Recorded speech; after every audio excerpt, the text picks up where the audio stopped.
हाय friends, नमस्कार, जय Jagannath. Welcome to my YouTube channel. तो आज सकाळु सकाळु गोटे काली फ्लिपकार्ट ऑर्डर करथिले गोटे ऑयलटे।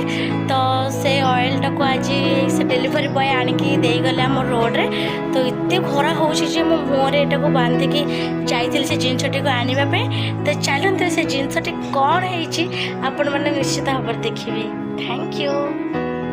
से ऑयलटा तो मु ऑर्डर करथिली तो मो हेयर एते डैमेज हो गलाने जे माने एते भी मु केयर करि परने हेयर रे। तो मु से ऑयलटा को ऑर्डर करछि। तो चलो तो देखिबा से ऑयल केते कोन रही छि तार अपॉर्चुनिटी।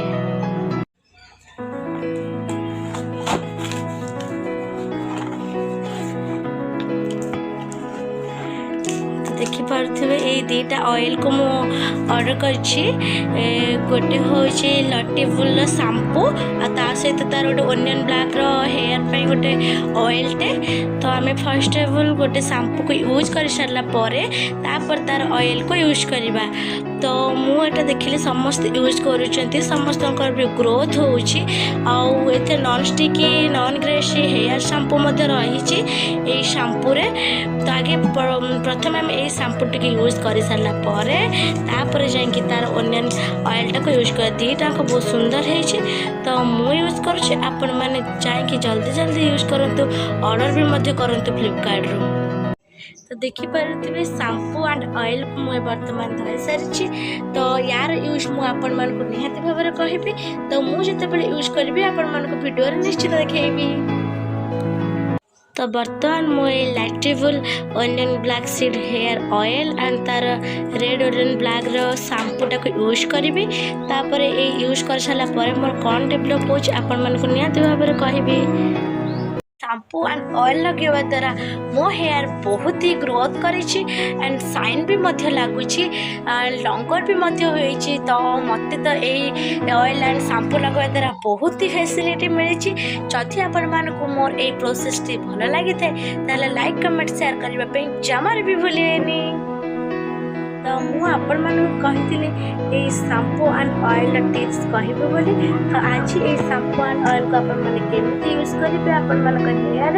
तो मुझे भाव में कहबी वर्तमान आपण मैंने ये शैम्पूटी को आपण मान हेयर मुताबक नेबे नहीं सारिबा परे कौन स्टोन साहाଯ୍य हो कि हाथ माध्यम भी हो नहीं यही भाव में लगे पारिबे। यही भाव में लगे सारिबा परे भल भाव आपण हेयर को मसाज करी वाश करने। वाश कर सारिबा परे भल भाव में आपण मान हेयर को ड्राई करने। ड्राई कर सारिबा परे एही ऑयल टी को आपण माने कौन करेंगे एयर स्टोन तो अच्छी माने टिपी अच्छी टिपीटी को खोली सारिबा परे आर गोटे फ्लिपकार्ट रू ए स्टोन टी दिखाई। स्टोन माध्यम आपण माने कौन करेंगे ये ऑयल टी को यूज करें। ए स्टोन को बर्तमान मुझे ऑयल भिड़ी नहीं। तापर आम कौन करवा ये साइज आम हेयर को कर सारिबा। तापर जाकि ऑयल टी को यही भाव में आम यूज करवा। या द्वारा भीतर किछि फुटा अच्छी जहाँ द्वारा ये ऑयलटा आर भीतर दे आम हेयर को आसीपर। या द्वारा आम हेयर बहुत strong and shampoo and oil लगेवा द्वारा मो हेयर बहुत ही ग्रोथ करिछि एंड शाइन भी लगुच लंगर भी होइछि। तो मत तो ये ऑयल एंड शैम्पू लगवा द्वारा बहुत ही फैसिलिटी मिली। जदि आपण मानक मोर ये प्रोसेस टी भल लगी था लाइक कमेंट शेयर करने जमार भी भूलेनी। Thank you. जय जगन्नाथ।